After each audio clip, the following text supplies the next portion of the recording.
perhaps just as important as the gems are the humans in Steven's life. Beach City is full of characters that, despite not being alien superhero lesbian rocks like the gems, are perhaps just as impactful, at least to Steven. While gems are a part of Steven's life, he's also half human, and the humans in his life matter, like his human father, Greg.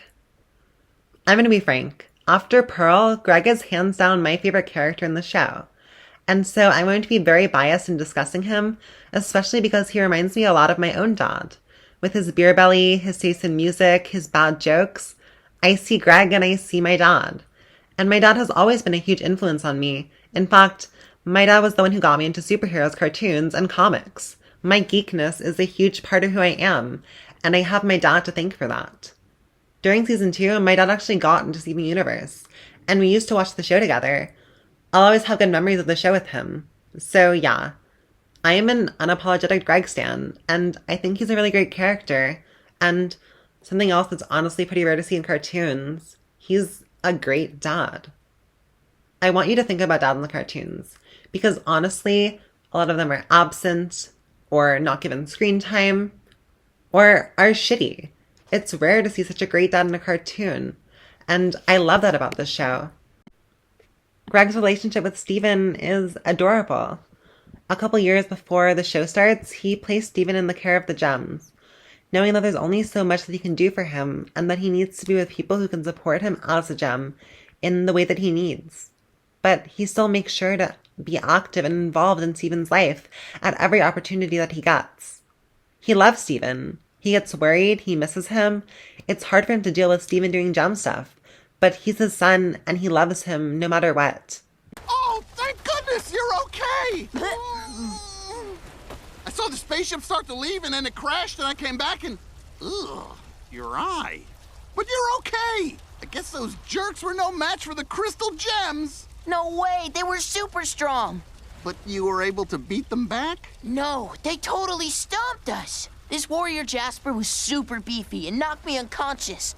Then they abducted me onto the ship because they wanted to take me away forever. And then we crashed the ship and I almost died. What did they want with you? They think I'm Mom.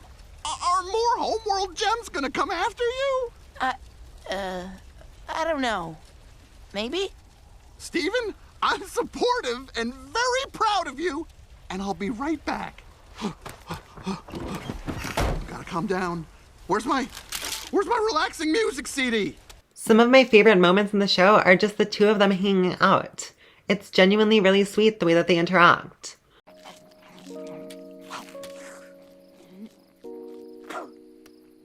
Look, Dad! I'm Amadeus! My father, he disapproves of me! Ha! Well, check this out.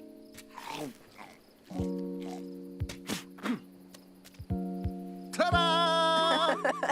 Bet you can't top that. Bet I can.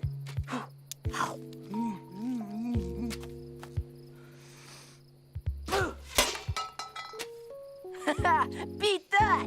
Huh. That was impressive, my son. But the name of the game ain't distance nor accuracy. It ain't? No, Steven. This challenge is all about who can spit the coolest. Allow me to demonstrate.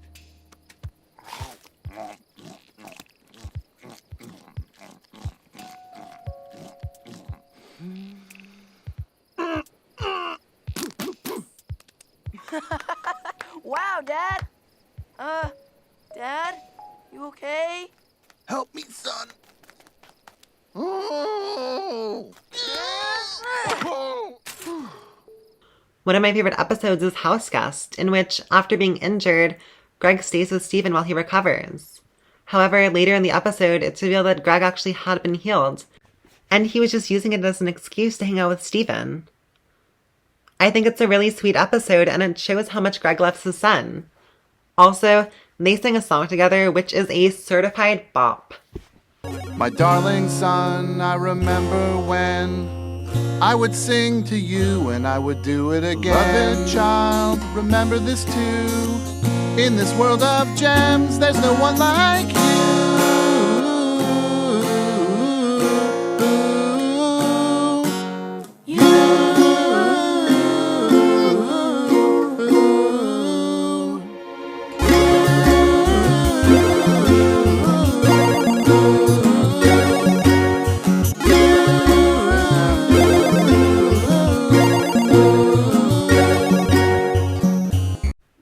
Another extremely important human character is Connie, Steven's best friend and eventually his girlfriend. Okay. Bye! She's introduced early on as an awkward, bookish little girl who hasn't ever had a friend. But she finds not just a friend, but a best friend in Stephen, the two of them bonding over the course of the series. A multitude of episodes dedicated to their adventures together. One of my favorite episodes about the two of them is Alone Together, which I discussed earlier, where they fuse into Stevonnie. But after that episode, the two of them become incredibly close. And she becomes not just a friend, but an ally to him in his fight to keep Beach City safe. In season 2, Pearl trains her to become a sword fighter, and Steven and Connie become partners in fighting Homeworld. They go on missions together, fight enemies together, even if there are a few bumps along the way. Also, I ship them hard. They're fucking adorable, and if you disagree, you have no soul. The last human characters I want to talk about are Lars and Sadie, because I think they're some of the most compelling characters in the show. I know people like to give Lars a lot of shit, which I don't think is unwarranted. He is kind of an asshat. This is all your fault. I knew if something went wrong today, it would be because of you. Now I'm never going to be friends with these guys, all because of your weird mom. What do you know about my mom? I didn't even get to know my mom! But I do know she saw beauty in everything, even in stuff like this, and even in jerks like you! But I think he's a really well-written character and a great exploration of toxic masculinity. I think if you were to explain that concept to someone, Lars would be a great example because he's more nuanced than just a shitty jock or a shitty incel. He has good in him, and he's talented, and he has so much to offer the world and the people around him.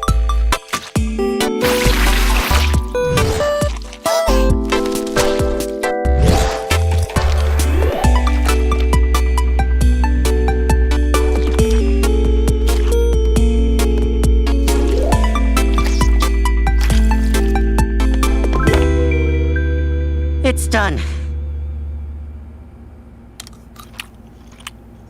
So, how is it? It's amazing! This is delicious. You're an amazing baker, Lars. But he's so caught up in performing this masculine ideal of what he thinks a cool guy is that he's forgetting his gift and not sharing it with the world. I'm not worried about the cake. The cake is gonna rule. I'm worried about showing up with the cake. What do you mean? There's a reason I don't like telling anybody I like baking. And what's that? Because it's lame, Steven. If I show up to this party with my family's weird purple cake and with Sadie, everybody's gonna know I love baking and everybody's gonna know I love... This isn't gonna be an ironic potluck. It's gonna be like family, couple, neighbor, actual potluck. And I'm gonna be there being all bingo bongo. Sadie is a sweet, caring girl who Lars has led on. And she's sort of in a rut, directionless in life. She clearly has feelings for Lars, even though he doesn't treat her well. She's a pushover despite being very capable. Go,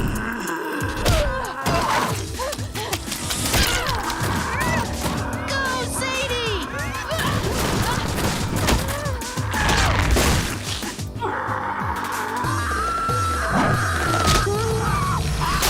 And lets him treat her poorly because she's convinced herself he's a good guy deep down. Clinging to the idea of a Lars that doesn't exist. Well, you know, he may do things like come in late and leave all the really hard work for me, but look, I like Lars. He's a nice guy. Once you get to know him. There was this one time the new Army of War game was coming out, but Lars was banned from the only place selling it. He wanted it so bad. So who does he beg to stand in line for 7 hours? Me. I didn't think much of it. When I got to his house, I saw he cleaned up his room a little, and he got a big box of oyster crackers. They're my favorite. He let me be his player too, and we spent the whole night together. That really is nice. Must have been one great video game. Yeah, it was. And she's sort of waiting around for life to happen to her. for Lars to be with her, for opportunities to come her way, but she doesn't have it in her to go for what she wants. Lars and Sadie are both broken people who have clung to each other. Both have a lot to give, but don't know how to give it. I've always found both characters extremely compelling, and the Lars and Sadie episodes have always been favorites of mine, even if I don't like either character's ending. But I don't like most characters' endings in the show, so... Steven Universe as a show has an amazing cast of characters, a compelling overarching plot where we're slowly given more information about the gems and about Homeworld, giving us a bigger picture of what the show is. So, where did it go wrong? Steven Universe has some pretty major themes about colonization, imperialism, genocide, classism, and racism. The gem Homeworld has a rigid racial hierarchy where different types of gems are put into specific roles, with the diamonds at the top, but the gems beneath them being told it's because the diamonds are superior. The Diamond Authority's empire colonizing and destroying other planets, expanding its empire, power, and regime. But Steven Universe isn't the only show that has these themes. In fact, it seems like a lot of kids' shows tend to skew towards fascist imagery when characterizing their villains. Before Steven Universe, there was the universally beloved and revered animated show Avatar: The Last Airbender. Hey, river people. We're not river people. You're not? Well, then what kind of people are you? Just people. Aren't we all, brother? And while Steven Universe was airing on Cartoon Network, Star vs. the Forces of Evil was also covering similar ground on Disney Channel. You know how humans kinda keep monsters separated from the rest of the kingdom? Yes. Well, I was just wondering, why? We keep monsters out because monsters are dangerous. You know that. Well, yeah, but no. Perhaps a spiritual successor to Steven Universe, She-Ra and the Princesses of Power has extremely similar plot threads to Steven Universe when it comes to its fascist-coded villains.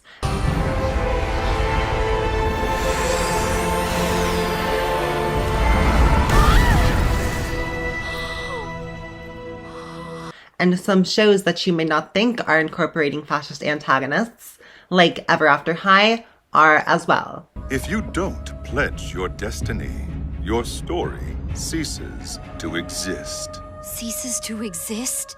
So then, what happens to me?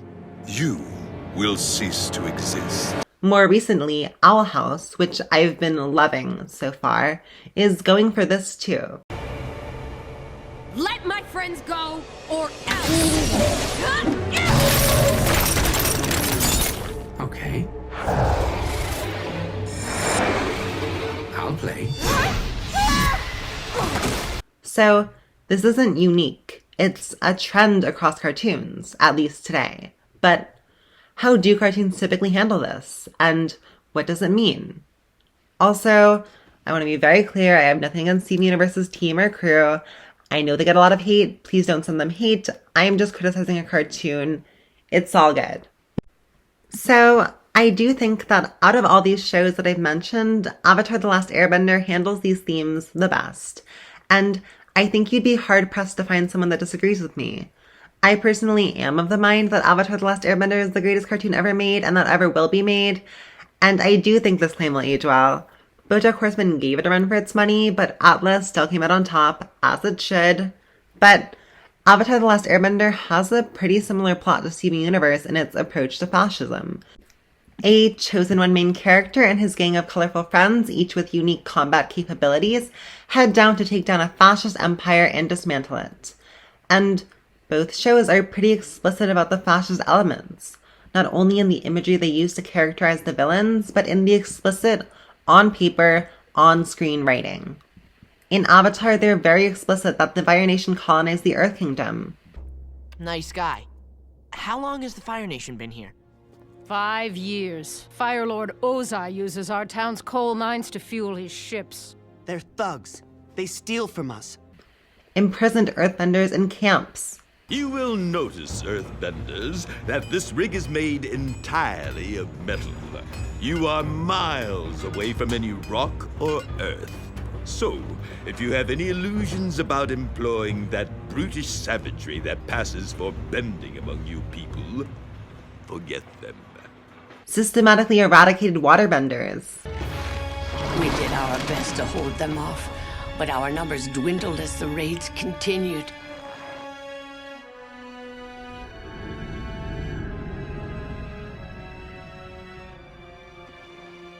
Finally, I too was captured. And, perhaps most notably, completely wiped out the Air Nomad population in an act of genocide. Firebenders? They were here?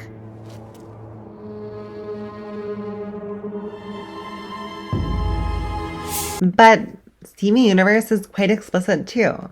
They show the rigid caste system that the diamonds put in place. On Earth, every gem was made to serve Pink Diamond, each with a role to play in Homeworld's perfect empire.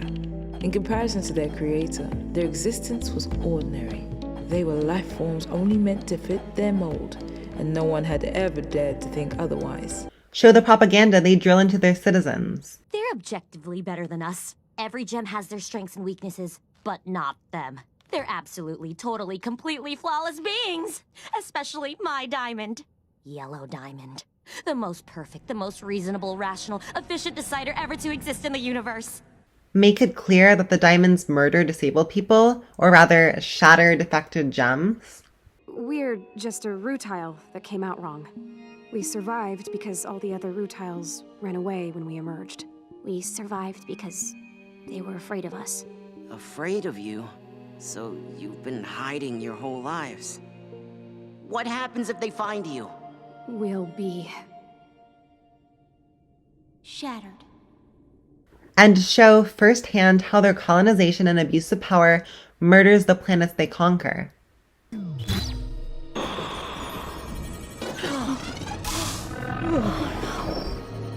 Ta-da! A finished Earth colony. Wow, look at this! 89 kindergartens, 67 spires, a galaxy warp in each facet, efficient use of all available materials. What were you thinking shutting this operation down? It could have been great! No! You're wrong! What do you mean? It's perfect. Look at it. We are looking at it.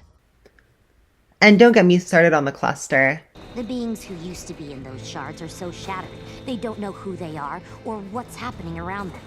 They just seek out other gems, looking for the missing pieces of themselves, trying to make themselves whole. Fucking nightmare fuel. Both of these shows' villains are fascist dictators. There's nothing subtle or vague about it. It's very clear and very explicit. So, how do they deviate in their treatment of these villains? Well, Avatar handles their fascist dictators like fascist dictators. While maintaining kids' cartoon morality like killing is bad no matter what, they still treat the Fire Nation leaders like the imperialist scum that they are.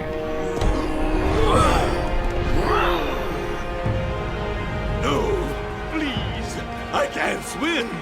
Don't worry, I hear cowards float.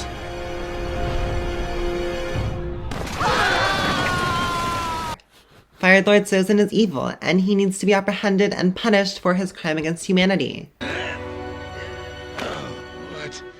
What did you do to me? I took away your firebending. You can't use it to hurt or threaten anyone else ever again. They never read an episode about how sad he is or about how he misses his dead wife. No, he's a shitty evil man who has hurt millions of people, and that's all there is to it. Azula is a danger to herself and others, and cannot be allowed to roam free. She is given more depth than her father, written as sympathetic in a lot of scenes.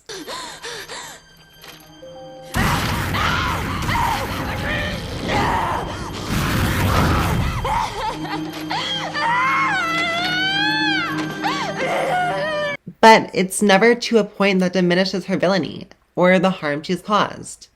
She's never treated as someone who could become good, just as a three-dimensional villain. They don't try to redeem fascists. Yes, Zuko is redeemed, but that's not really the same. He's not a fascist, he's a 16-year-old boy who just wants to impress his dad. I finally have you, but I can't get you home because of this blizzard. There's always something. Not that you would understand. You're like my sister. Everything always came easy to her. She's a firebending prodigy, and everyone adores her. My father says she was born lucky. He says I was lucky to be born. I don't need luck, though. I don't want it. I've always had to struggle and fight, and that's made me strong. It's made me who I am. He's not a monster, he's a child, and he hasn't really taken part in the colonialism and the invasion that the Fire Nation has committed. He makes mistakes and he's a conflicted character, but he never does anything outright evil. And he joins the side of good before it's too late, and the Fire Nation goes too far. I thought I had lost my honor, and that somehow my father could return it to me. But I know now that no one can give you your honor. It's something you earn for yourself by choosing to do what's right. All I want now is to play my part in ending this war. And I know my destiny is to help you restore balance to the world. So, how does Steven Universe do it differently? Do you remember the scene in the finale of Avatar where Katara finds the photo of baby Sozin? I don't know. Maybe we can make some big pots of glue, and then I can use glue bending to stick his arms and legs together so he can't bend anymore. Yeah, then you can show him his baby pictures and all those happy memories will make him good again. Do you really think that would work? No! So yeah, that's basically what Steven Universe does. After 5 seasons of building up the Diamonds as these awful, terrible, irredeemable people, after being so explicit in the crimes and atrocities they've committed, Steven Universe just sings a few songs and they become good. All the terrible things they've done are suddenly forgotten, and the series ends on a positive note, with Steven and the Diamonds fixing everything and everyone is happy. But there still weren't any consequences. The show suddenly stops treating their actions with the severity that they had prior because they want to redeem them, and showing the atrocities they've committed isn't a good look when you're trying to redeem these characters. But they've shown all these terrible things they've done very explicitly to the fans through the show. So it kind of just leaves you with a really bad taste in your mouth. What is it? It looks like 2 gem shards stuck together. Ooh.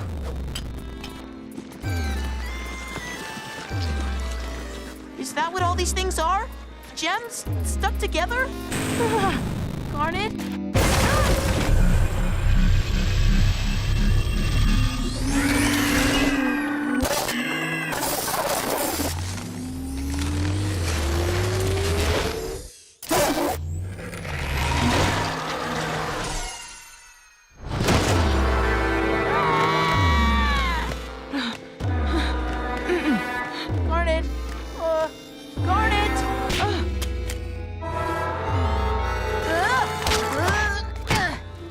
Crystal gems, shattered into pieces.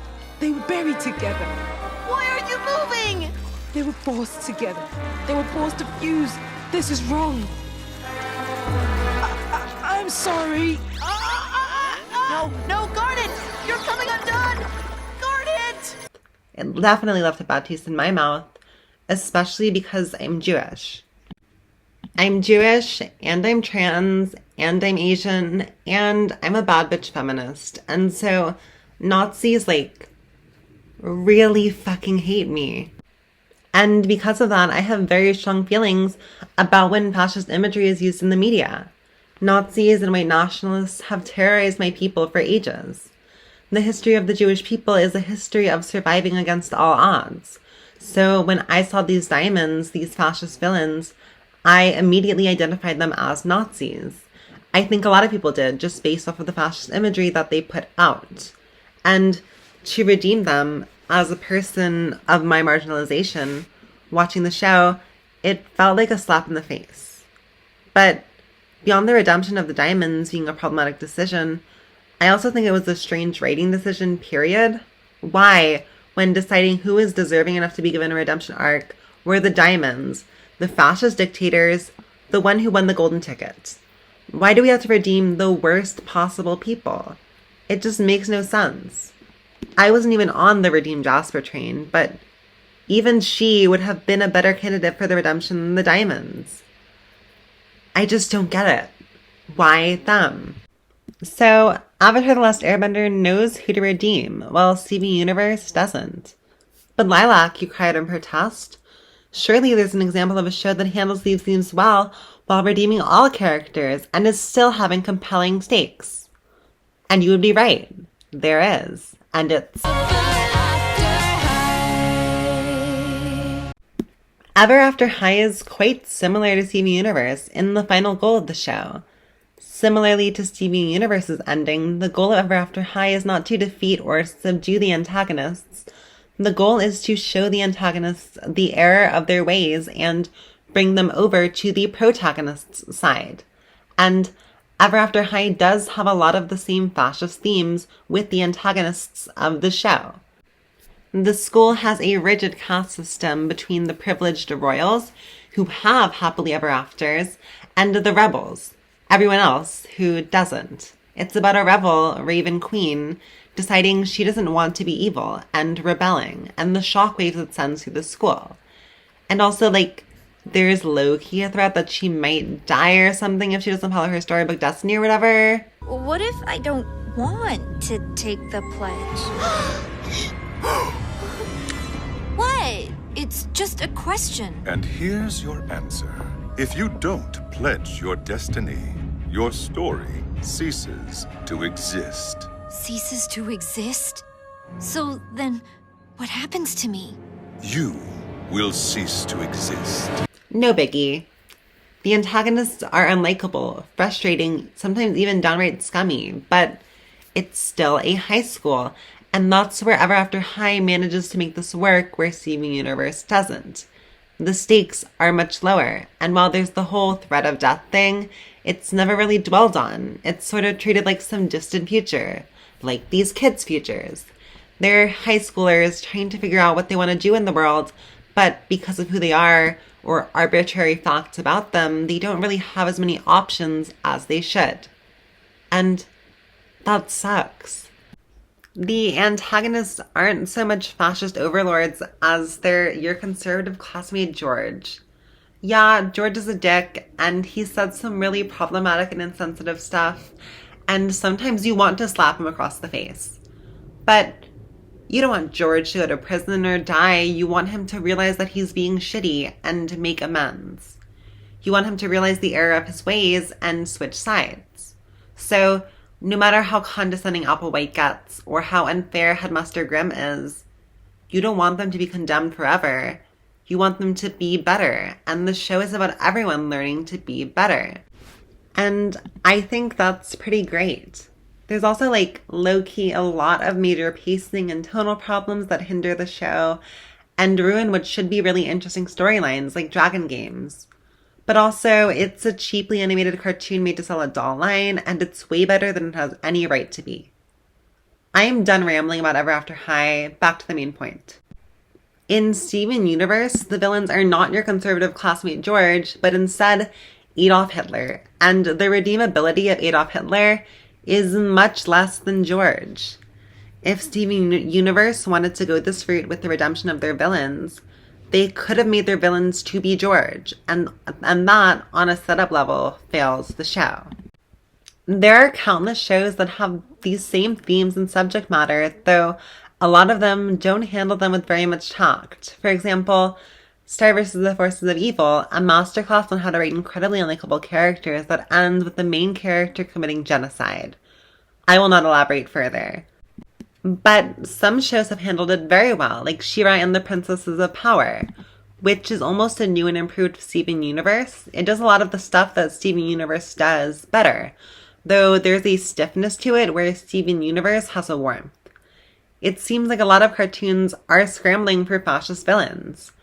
And I definitely think that in today's day and age, when everyone is hyper-political, and with us just going through the Trump era, and still feeling the effects of that, it's normal for creatives to want to comment on race, and bigotry, and fascism. I totally get it, and they should, because those things are important, and we need to talk about them, especially through media. But I think it's a delicate topic, and often when it's discussed through the media, it's not treated with the delicacy that it requires. And I think that Steven Universe's treatment of it, specifically in season 5 and onwards, was messy boots. Speaking of messy, in the season 5 episode, A Single Pale Rose, it was revealed that Rose Quartz, Steven Universe's mother, freedom fighter, sultry singer, the leader of the Gem Rebellion of Homeworld, and all-around icon, and Pink Diamond, woman child, slave owner, wearer of weird shoes, and all-around shit person were one and the same. And that sent shockwaves through the fandom, completely recontextualizing the show.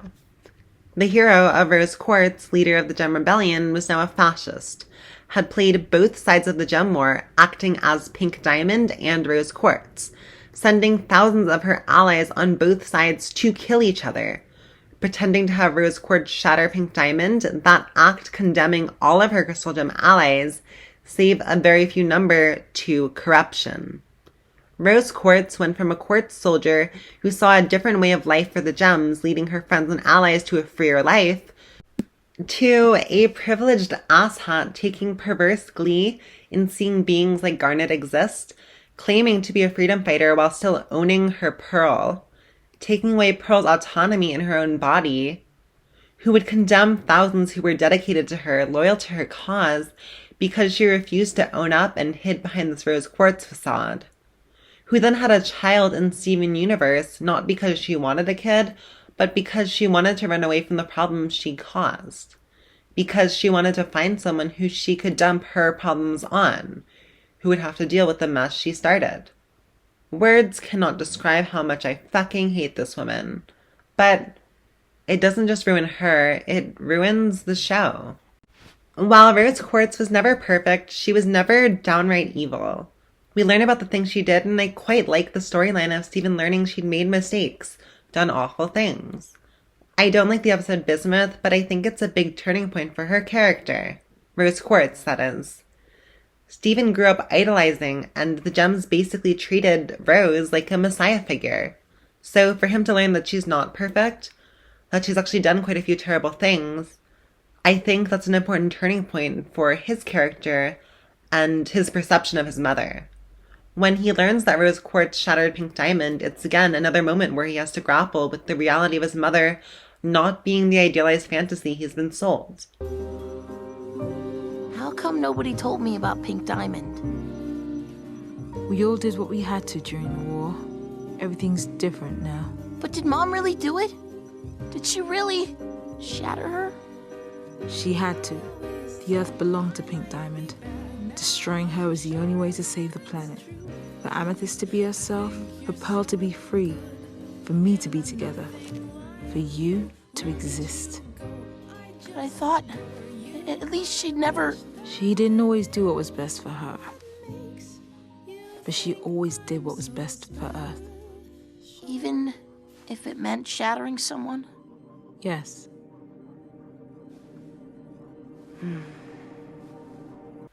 But she was always still a Rose Quartz. This twist takes it to a whole nother level. Yes, it recontextualizes the show. Yes, it's gaggy and shocking, but it also ruins the show. And it completely tears apart the premise in a way that's alienating to a lot of fans. But it doesn't just ruin Rose Quartz's character or the premise of the show. It also ruins individual characters like Pearl, who went from a liberated renegade Pearl to a woman being happy being enslaved and falling madly in love with her captor.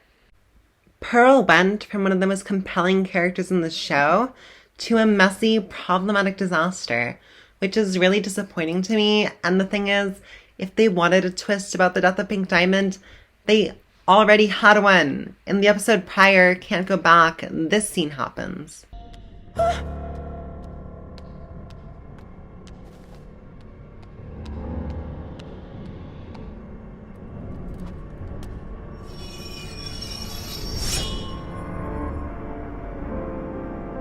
Mom's sword? Is that Pearl? Imagine what a gag it would have been. What a shocking, iconic twist it would be if it was revealed that Pearl was the one who shattered Pink Diamond. That would have been a moment. But no, we got not that. And it really disappoints me because they had a much, much, much better twist, like, right there. And then the execution of the twist was really bad. Everyone freaks out and Steven is treated like the only mature person who has to wrangle these immature children, and the gems are treated like they're being irrational, for having honest emotional reactions, to reveal that's changing their entire lives. And just, I hate it. I fucking hate it. I hate it here. While a lot of people think the series went downhill in the later seasons, specifically season 5, or blame the Steven-only perspective, I think the issues with the show started very early, and season 5 and the Steven-only perspective aren't really the major issues. Though season 5 did have a major dip in quality, I think the show in general was waning in quality ever since season 2, actually. I think season 2 is symbolic of a change in the show's direction that ultimately hurt it. Let me explain. So, I think season 1 is undeniably the best season. Every single episode, besides Open Book, is phenomenal. They strike a perfect balance between the people of Beach City and the gems, and the finale is fucking amazing. It's exciting, action-packed, and has a banger of a song, and left everyone with bated breath, wanting more. And I think it, except for the hiatuses, set up an amazing show. But when season 2 started, they began to change direction, and they focused more and more on the gem stuff while leaving the people of Beach City behind. And they did get back to the Beach City citizens. In season 3, they had great episodes like Kiki's Pizza Delivery Service and Restaurant Wars, but the show spent so long away from them that it almost felt like a lot of their development had disappeared.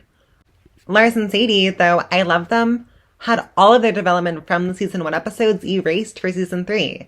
And by seasons 4 and 5, the Townie episodes were bad. Dewey wins? What was that? Garbage. Trash. But the townspeople weren't the only ones mishandled. So were the crystal gems. In season 1, they had a clear goal. We are the crystal gems. We'll always save the day. And if you think we can, we'll always find a way. They were the crystal gems, here to save the day. They went on missions, fought monsters. It was cool.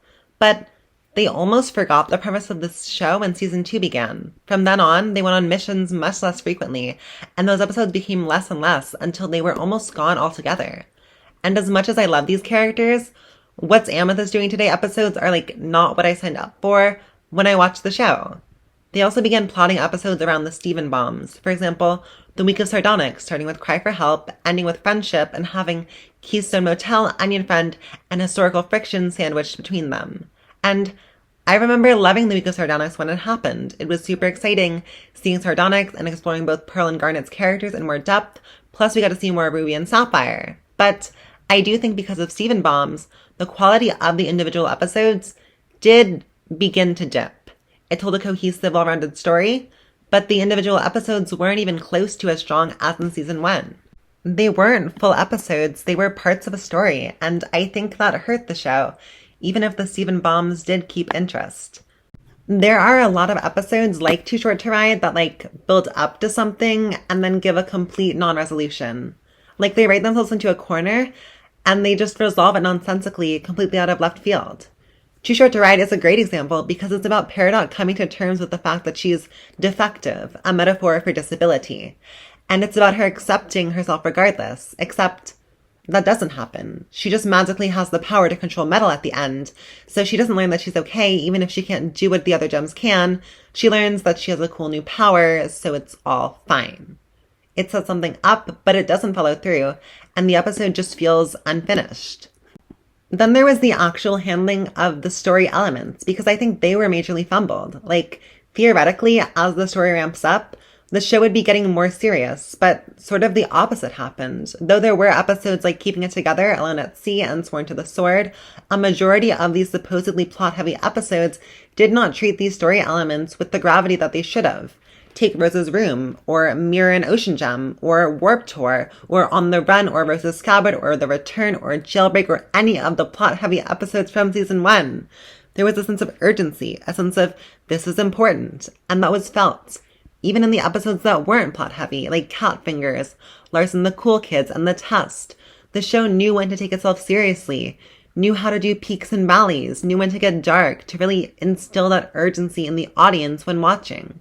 But in the following seasons, it's like they forgot. Oh, that's right. I forgot you're so sensitive. I know you like making me uncomfortable, but it's not funny. I can't stay here and humor you. I have to be there for my son. Well, what about me, huh? I had someone who was always there for me until she started hanging out with you. Don't do this, Amethyst. Seriously. I bet you'd stay for her. You wouldn't. What? do this. Hey, Greg. Turn around. Check it out. I know you're doing it. I want to be friends again. I really do. But I can't let you do this to me again. Stop! And they forgot how to do payoffs, too. Season 1, as great as each episode is, also serves to complement the major focal points of the season. When Mirror Gem and Ocean Gem happen, you feel it, and you realize that they've been building to it, and it's great. Same with The Answer and Jailbreak. But with the later seasons, they forget how to do that. The Cluster, a mindless gem monster that should be terrifying, like, from the way it was introduced, the way Peridot describes it. This is the Cluster, a massive artificial fusion composed of millions of gem shards. It has laid dormant for thousands of years within this planet's crust. When this gem activates and takes its form, the result will be catastrophic. Now! This should be terrifying, but Steven just, gives it a hug, and it bubbles itself, as if that makes sense. And it's really disappointing because there are a lot of really interesting ideas that just aren't handled correctly. In the words of Peridot, it could have been great. But it wasn't, and that sucks.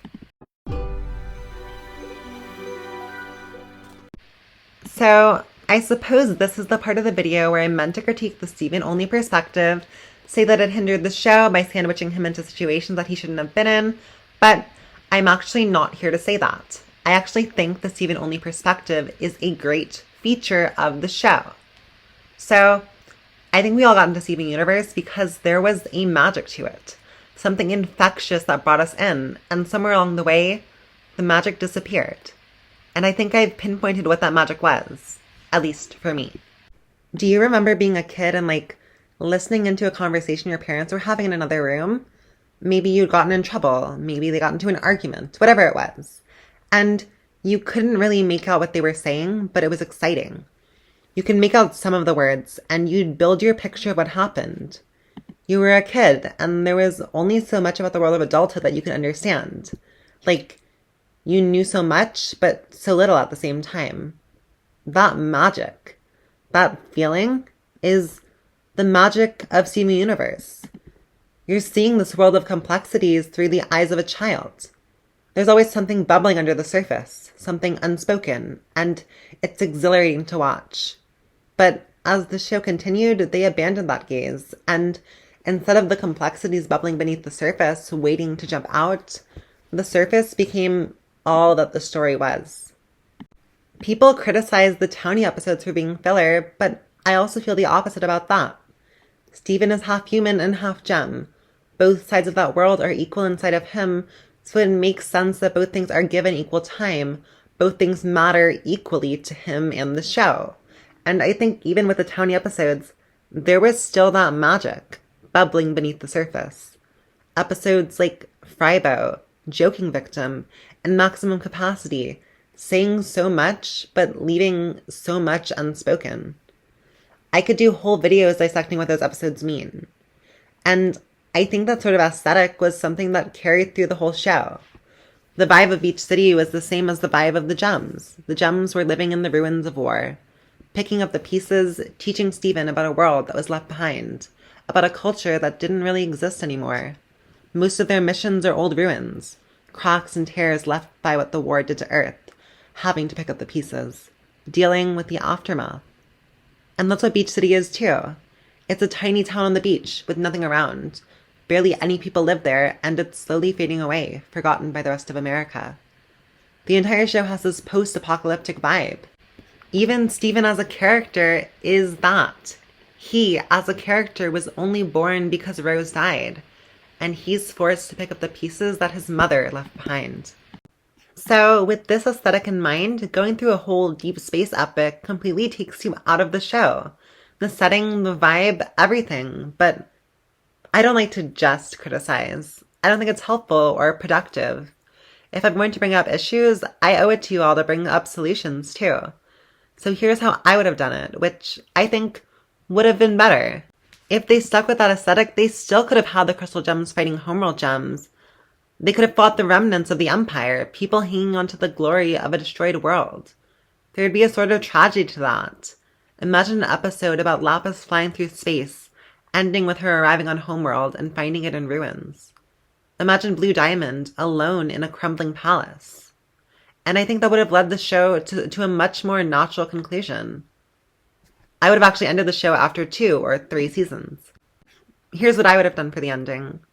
After defeating the big bads, Beach City rebuilds, and the crystal gems successfully uncorrupt one gem, probably Centipedal.